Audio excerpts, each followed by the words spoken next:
Hey guys, welcome back to my channel. It's your girl, the Brook Ashley, and today we are here to discuss The Real Housewives of Beverly Hills, Season 12, Episode 17. And let me just start off by saying, Sutton, we have to have a talk because I was really upset to see you tell Erika that you actually like her and want to be her friend. I don't understand what this obsession is with trying to be with the cool girls, but it really has to stop.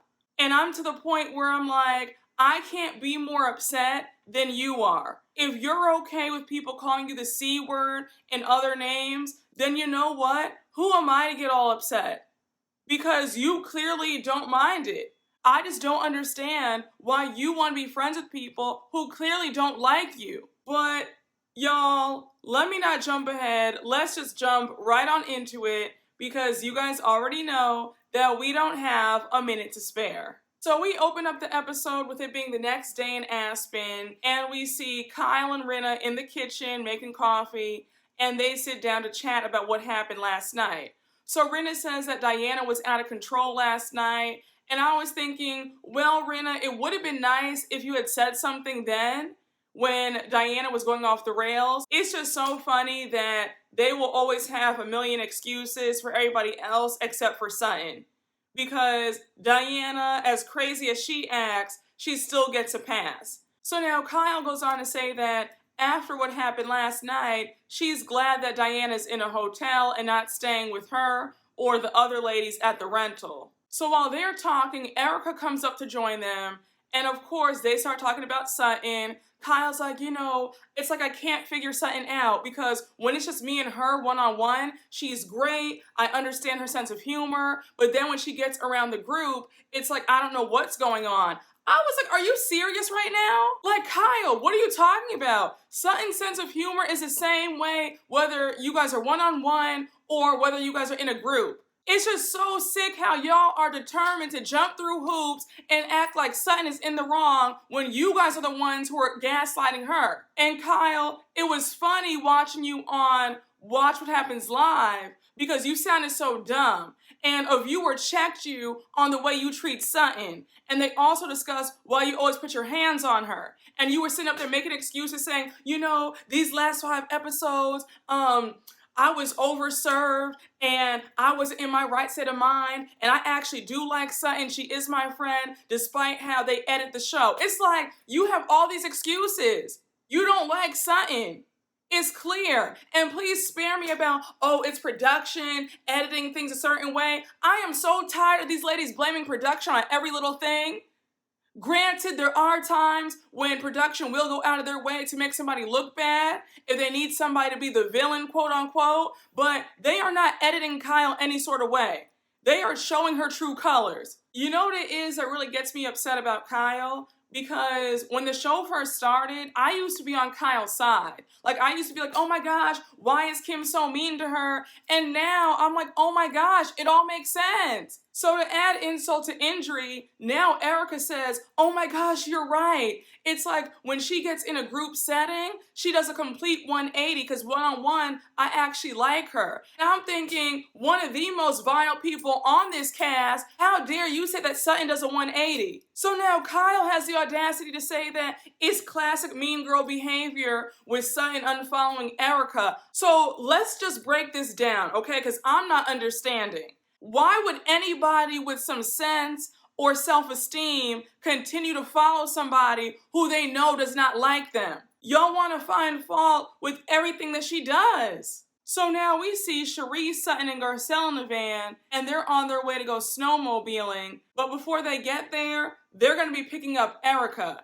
Now, personally, if I were Garcelle or Sutton, I would have told production, Erika needs to meet us there. I don't want to be in the same van as her. And honestly, I really don't want to film this scene with her. Like, I probably would have gone shopping, because I would not have wanted to spend my day with Erika. So Garcelle is annoyed that Erika's going to be joining them. And then Sutton says, let's challenge ourselves to have fun with our non-friend. And then you have Cherie trying to give some advice and, go into it with, a positive attitude. It's like, Cherie, whose side are you on? And once again, Cherie has been such a huge disappointment.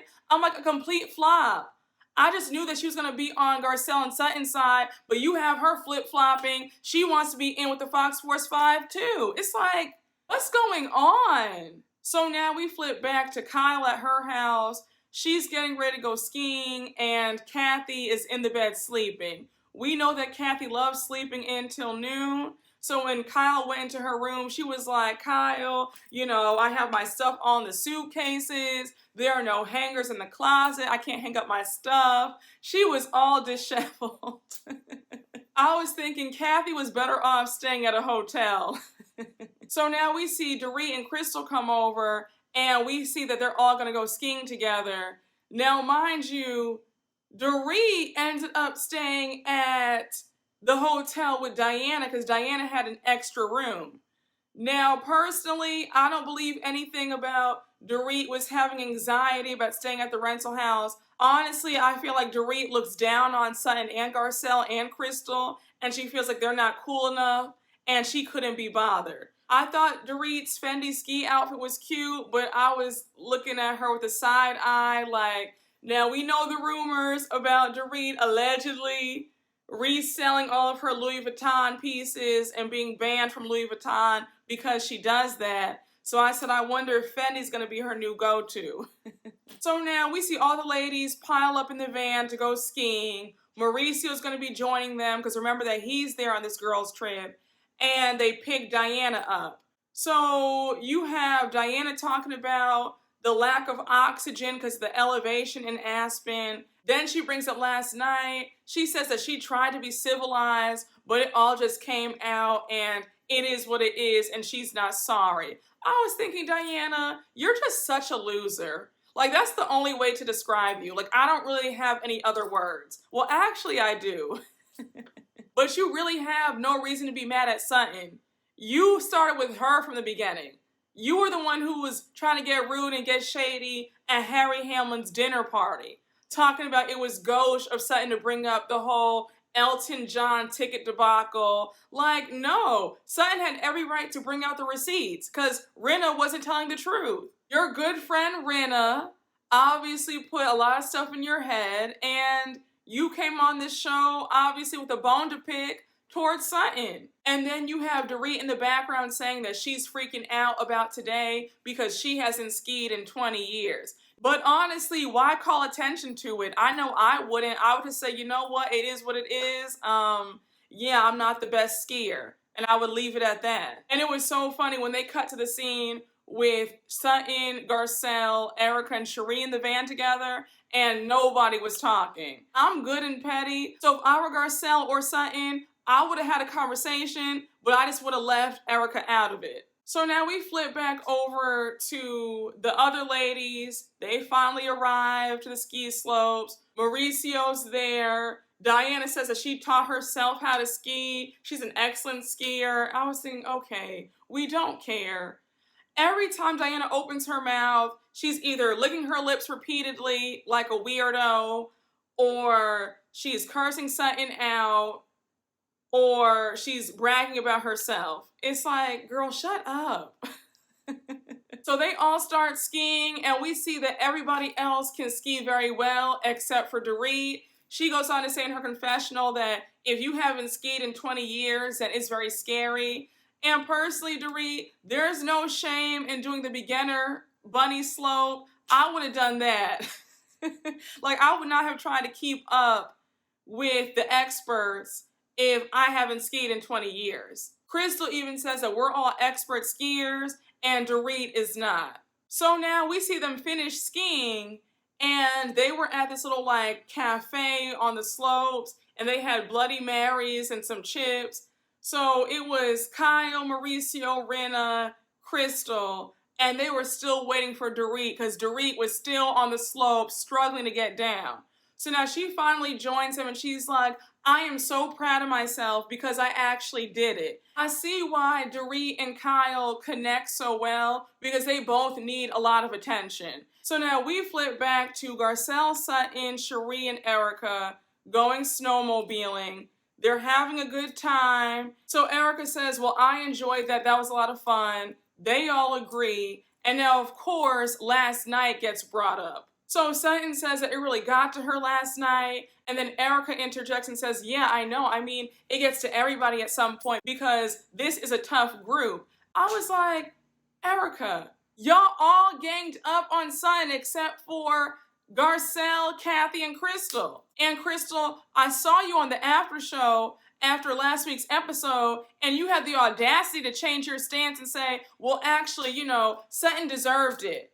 Girl, you want to be in with the Fox Force 5 so badly, and let me just let you know this right now as plainly as I can make it, sis, but the Fox Force 5 will never accept you. Ever. They don't like you. They tolerate you. They'll, share a little joke with you here and there, but they don't like you, sis. And I stand on my feelings about this being Crystal's last season for various reasons. I don't think that Crystal is a great fit for the show. So Sutton says, look, Diana said that I'm never real or sincere, so at this point, I don't care if she likes me or not. And I'm thinking, now, Sutton, I would believe that, but every time you get around Diana, you're always apologizing. So there's a bit of you that does care what she thinks about you. So Garcelle interjects and says, well, I'm glad that you don't care anymore because if I were you, I wouldn't care either. So now here comes Erika defending Diana because, that's what evil folks do. They're going to always have each other's backs. And so she says, well, Diana comes from a very deep place of pain. I was like, again, please spare me, because if you are coming from a place of pain, then your actions would be a lot different, now would they? Diana's evil. Let's be very clear. She has been so disgusting and so horrible to Sutton and Garcelle, and if you guys have been paying attention to her antics on Instagram recently, Sutton and Garcelle live in that woman's pea brain rent-free. She is always talking about them in some capacity. She dedicated some post about how Garcelle is a disgusting person because she made that joke saying that she wouldn't even spit on Erika if Erika were on fire in last week's episode. And folks were like, Diana, you do know that that's a phrase, right? Girl, you really are pressed. Sutton and Garcelle really have you bothered. In the same way that Diana doesn't care about Sutton or anybody else's pain, why should Sutton care about Diana's pain? Let's not forget that Diana brushed it off when Sutton shared how she had had 2 miscarriages in the past. So Sutton makes it clear that she will not be issuing any more apologies to Diana. And now Erika says, don't yell at me, like, I'm just saying that there's something about your apologies that don't connect, they don't feel authentic, and they don't feel real. Then she says that when she gets into it with people on Instagram, and she shouldn't do that, she can at least acknowledge what she's done and not make excuses for it. Now, I was thinking, this is real rich coming from Erika. I cannot think of a time when Erika apologized to anybody. So her trying to school Sutton on the art of apologizing, I was like, are we serious? Is this real right now? Like, the jokes truly write themselves. Erika, you still haven't apologized to Sutton for calling her the C word last year. So now Garcelle wants to know what Sutton gonna do when she sees Diana at dinner tonight, and Sutton says, I'm sitting as far away from her as possible. So now she goes on to say that she'll actually sit next to Erika. So now Sutton says to Erika, I actually really like you. And so Erika says, well, I like you too, Sutton, but we have some stuff that we need to work out. And right here, Sutton, I'd be lying if I said that I didn't lose a bit of respect, because I'm just not understanding how you can still like somebody who has done such evil things to you. Like I said earlier, this woman has disrespected you multiple times on the highest of levels. There is no way that I could ever find any crumb of forgiveness for Erika. There's no way that I could be cordial to Erika when I saw her. There's no way that I could even think about trying to extend an olive branch and be friends with her. The most I could do, and I'm saying the absolute most I could do, would be maybe a hello if we were in the same room together. But for you to say that you want to be her friend still and you like her, that's just alarming to me. And it makes me question, sis, do you have self-esteem? Do you still have some unresolved issues of childhood where were you left out of the cool girl group? You know, were you teased by the mean girls and you have this craving to be validated by who you feel, you know, is cool? Like, what is it? Because this really makes no sense. And I was so angry. I was like, Sutton, are you serious right now? And when somebody knows that you want their validation and their acceptance and their friendship that badly, that's a recipe for disaster, because that person knows now, okay, I can treat them however I want to treat them. I'll be damned if I let anybody think that they can say whatever to me and I would still want to be around them. There are billions of people on this planet. You should never be so fixated on trying to be in a group. Like, it's crazy. I really could care less if a bunch of people didn't like me. Okay, and like, it's not stopping anything over here. You know, we're still thriving. We're still flourishing. Like, girl, what? I could never. It's giving desperate, Sutton. I have to be honest. Like, this is desperate behavior. Because nobody who thinks highly of themselves would accept this kind of treatment. And then when Garcelle said in her confessional that Erika and Sutton should be able to get along because they're both from the South and they're both opinionated. And I was like, Garcelle, really? So because they're both from the South, they're both from Georgia, that means that they should be friends and try to work this out? Like, this woman has been so evil to you and your friend. Like, what are you saying right now? And this behavior also has me thinking that if the Fox Force 5 ever allowed you into their group, would you then ditch Garcelle? And that's another reason why you need to be careful, like, who you're friends with. You know, people who crave to be in certain crowds, when they finally get accepted into it, they will leave you in a heartbeat. Like, you need to just watch out. So now it's the evening and we see all the women getting ready for dinner. And we see Dorit and Diana in the hotel getting glammed up. We see Crystal, Garcelle, Sutton, Cherie in the rental house. And then we see Kyle, Erika, and Rinna in Kyle's house. And then we see Kyle and Erika talking about their day. So Kyle wants to know, how was Erika's time snowmobiling with her enemies? So Erika says, well, actually, I had a really great time. Like, I was actually at peace the whole time. And you could see that Kyle was visibly disappointed at the fact that Erika actually had a good time with Sutton and Garcelle. She was hoping that it was going to be some drama and some mess. So now we see Crystal and Garcelle talking. And Garcelle says, yeah, you know, we actually had a fun time today snowmobiling. When it comes to me and Erika, you know, we'll argue, but then we can just put it away and we're done with it and it's all good.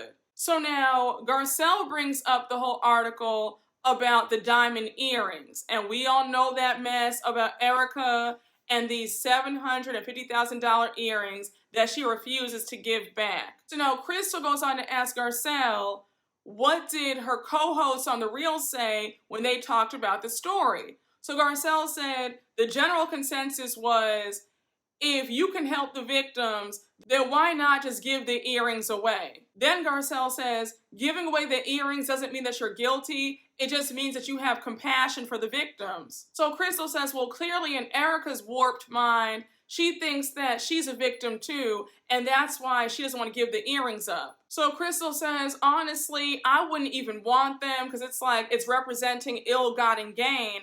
And I agree. Personally, it's never that deep where I want to have something in that way. Having those earrings, knowing what the public thinks about you, knowing that these victims did not receive a dime because your disgusting, thieving, soon-to-be ex-husband cheated folks. I mean, not even cheated. He swindled them out of money that was rightfully theirs. Why would you want that? Like, that's what those earrings represent. It's not like Erika doesn't have other diamond earrings. They might not be as much, but I'm sure she has other expensive diamond earrings that are just as beautiful that she can wear around. I think that is sick that she wants to keep these. So now we see Kyle, Mauricio, Dorit, Erika, and Rinna head over to the restaurant. And then we flip to the rest of the women. And when I tell you, I couldn't stop screaming because Sutton was having the hardest time getting into that van. I was thinking, where is the driver? Where is somebody from production to come and help her? Because she literally could not get in that van.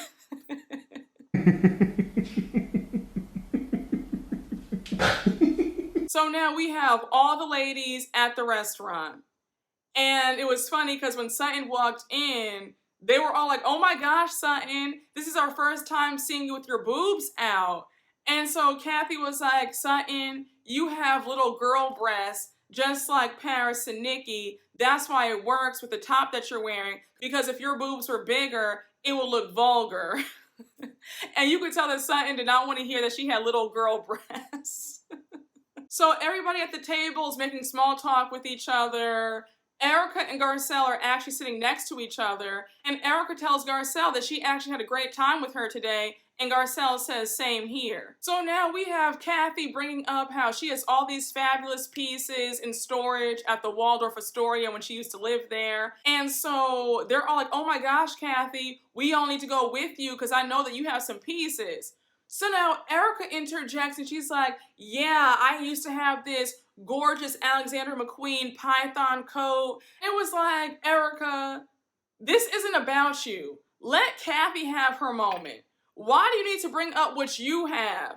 And Erika would not shut up. Like, she went on this long soliloquy about all this stuff that she used to own and what she had and how since she moved into her rental, she discovered all these clothes and all these pieces that she had forgotten about. So Garcelle is appalled. She's like, this really isn't the time for Erika to be discussing all the money that she spent on things. Like, girl, what are you talking about? Again, it's the lack of self-awareness. So now Garcelle brings up the earrings and Erika says, well, actually, they're 1.3 million, not 750. So Garcelle's like, oh my gosh, really?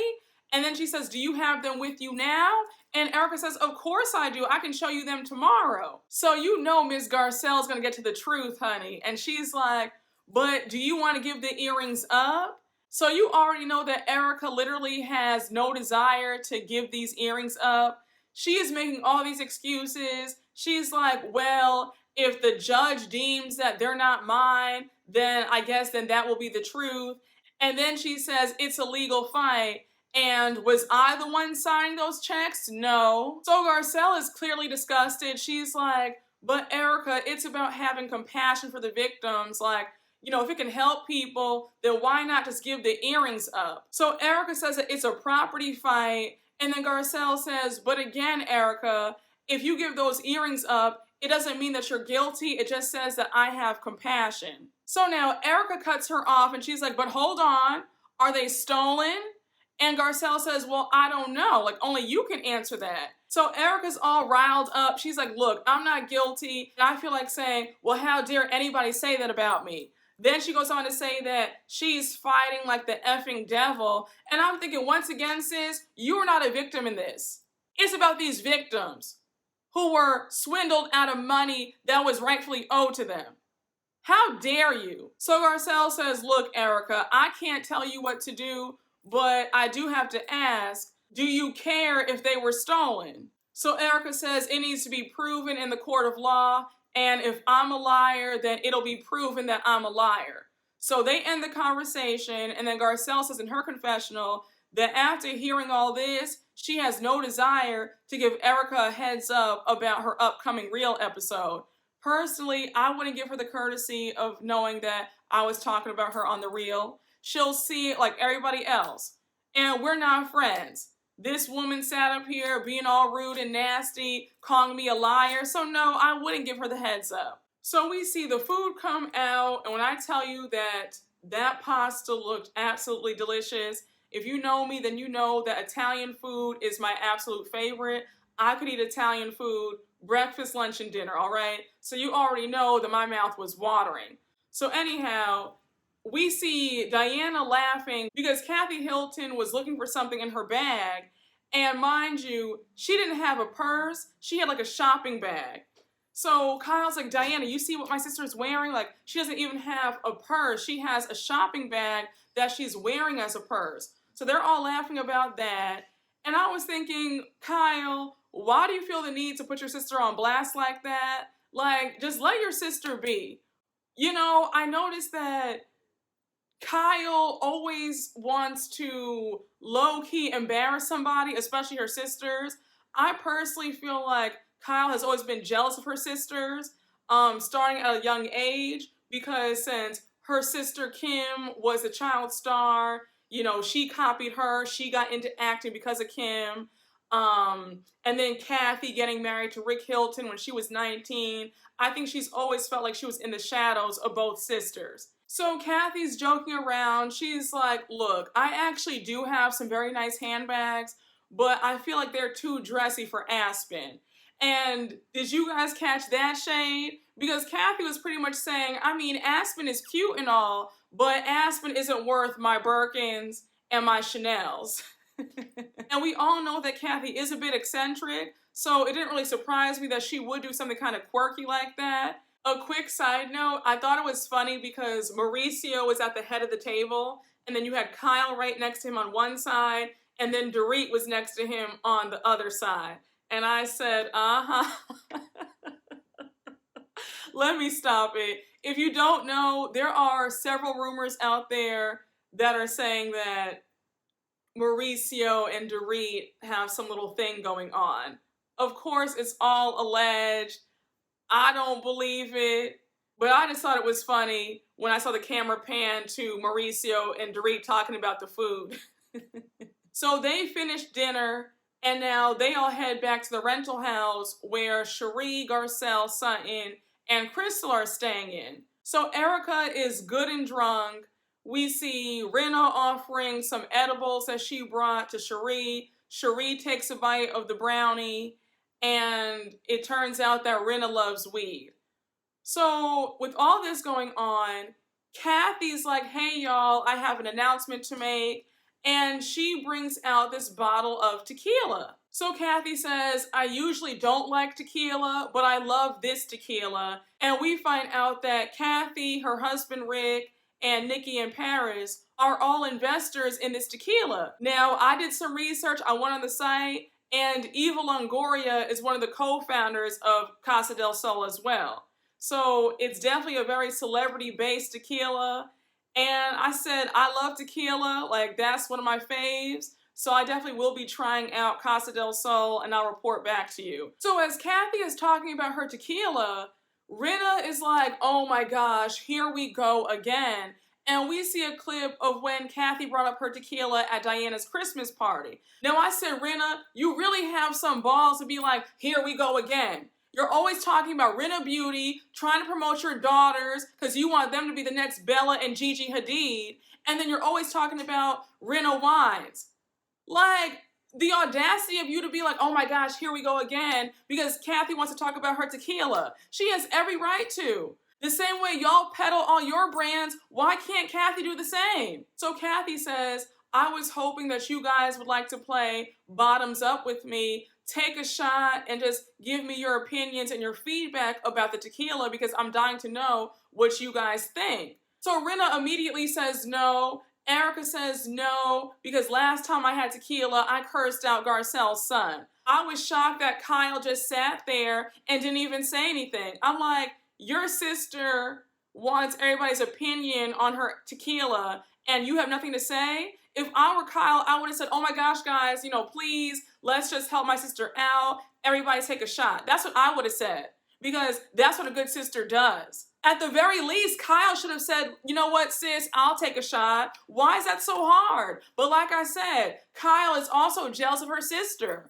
I felt bad for Kathy in that moment. You could tell she looked kind of dejected. Her feelings were obviously hurt. Like, really? You guys love to drink any other time, but now when I ask everybody to have a shot of my tequila, now all of a sudden it's crickets. Nobody wants something to drink. I mean, Kyle loves margaritas, and she wouldn't take a shot of her sister's tequila? Like, I don't get it.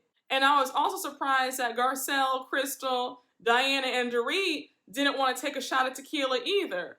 But anyhow, we now see Garcelle, Diana, Crystal, and Dorit off to the side, and they're discussing Erika and the $750,000 diamond earrings. So Garcelle says, look, if it were up to me, I would just give up the earrings. And of course, you have Diana getting all nasty, and she's talking about, well, if you're so passionate about it, then why don't you put your money where your mouth is? This better be Diana's first and last season. I cannot stand her. Diana has to be one of the absolute worst additions in Housewives history. So Garcelle says, you know what, let me call Erika over here because I don't want her to think or anybody else to say that I'm talking behind her back.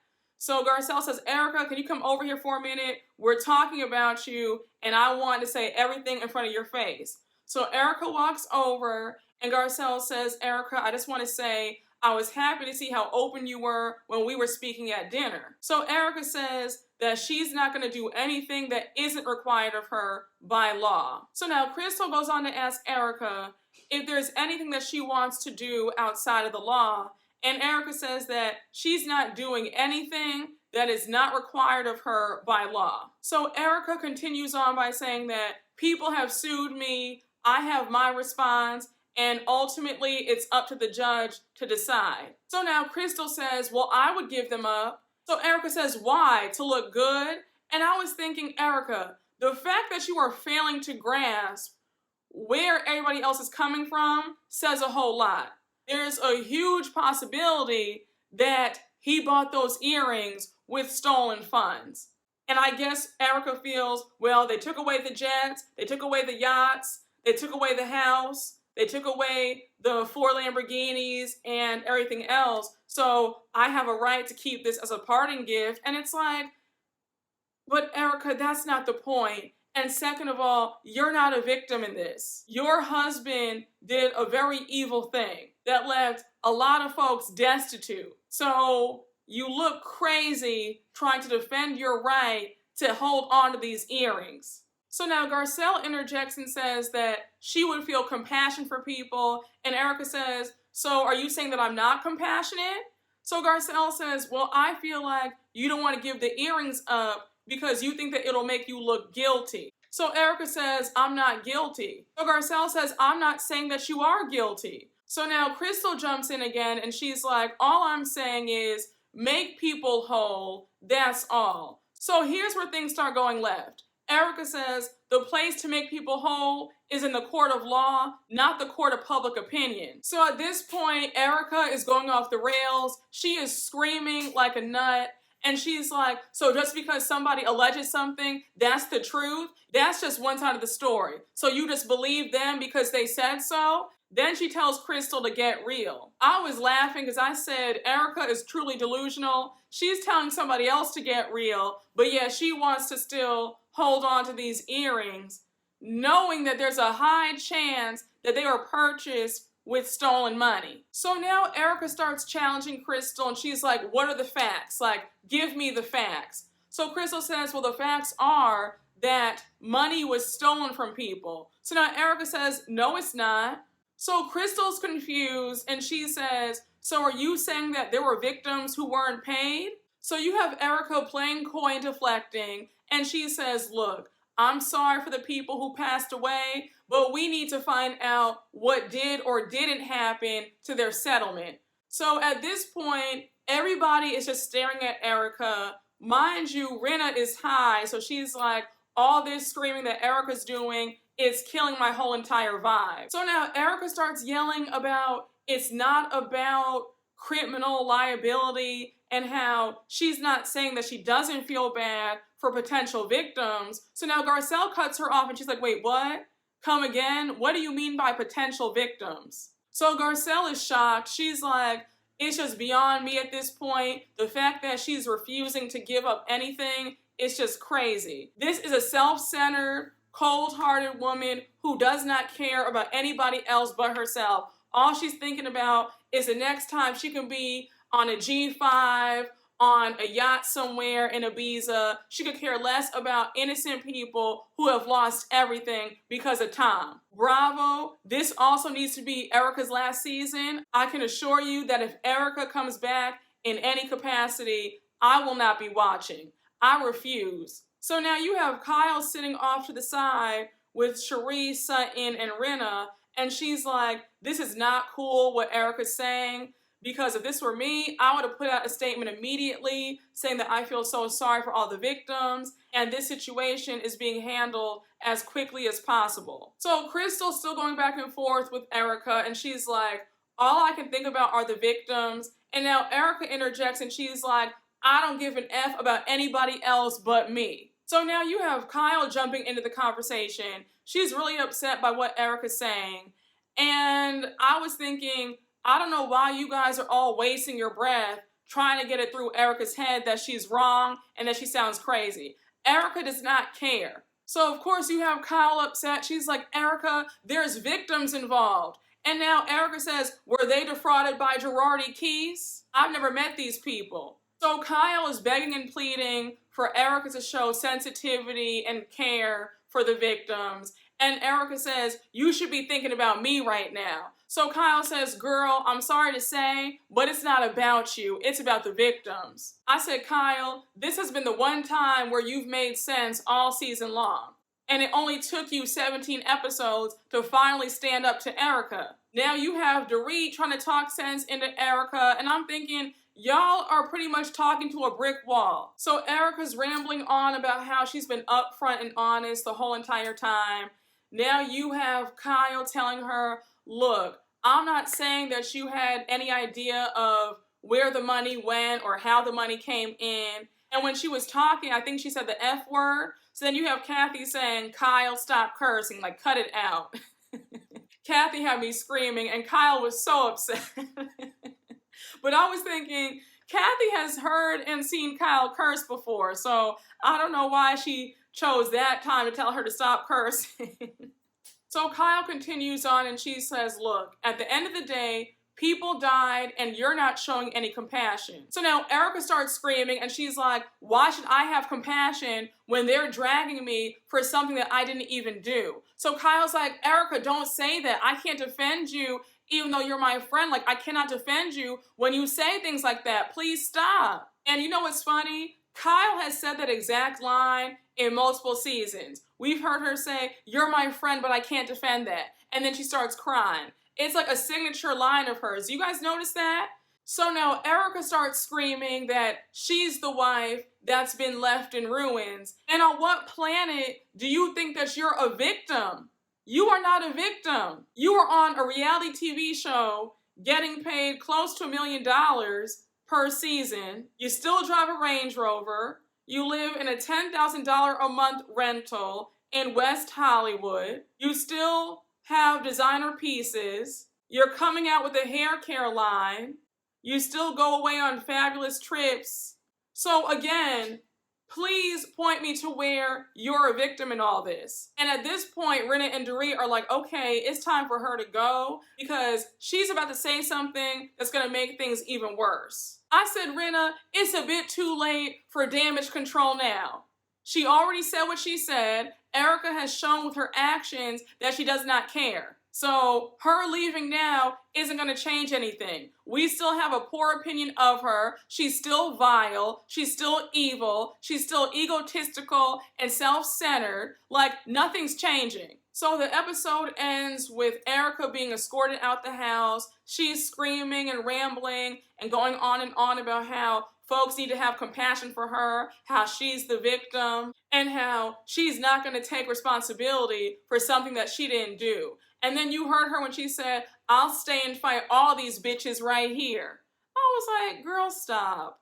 I don't know why Erika wants to convince us that she's some sort of fighter. And then we see Sutton say that she wanted to play a game of shuffleboard, but I guess that's dead since the whole party's over and Erika has left screaming. Sutton is one of those people who is hilarious without even trying.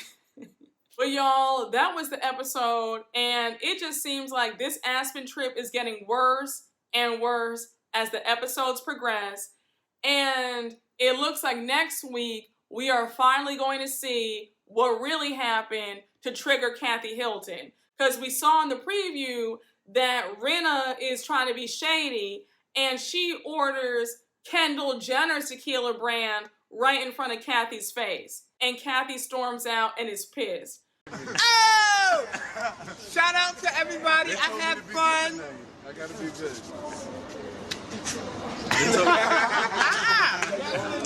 Nah, I forgot. I'm out this bitch. So it seems like that is going to be the cause of Kathy's meltdown. And we're going to see Rinna lie on Kathy, saying that Kathy said all this stuff, which I don't believe. How many more episodes of Beverly Hills do we have? Because I keep checking. I've been asking my sources. I keep hearing that it's going to be about 20, 21 episodes. And I'm like, the way this season is going, feels like we have another 10 episodes left. But y'all, a hot mess. Erika needs to be fired. If I need to sign a petition, if I need to start a petition, I will gladly do so. Thank you all again for watching my recap. I hope you all enjoyed, and you guys already know what to do. Please make sure to like, comment, and subscribe, and I will see you all later. Bye.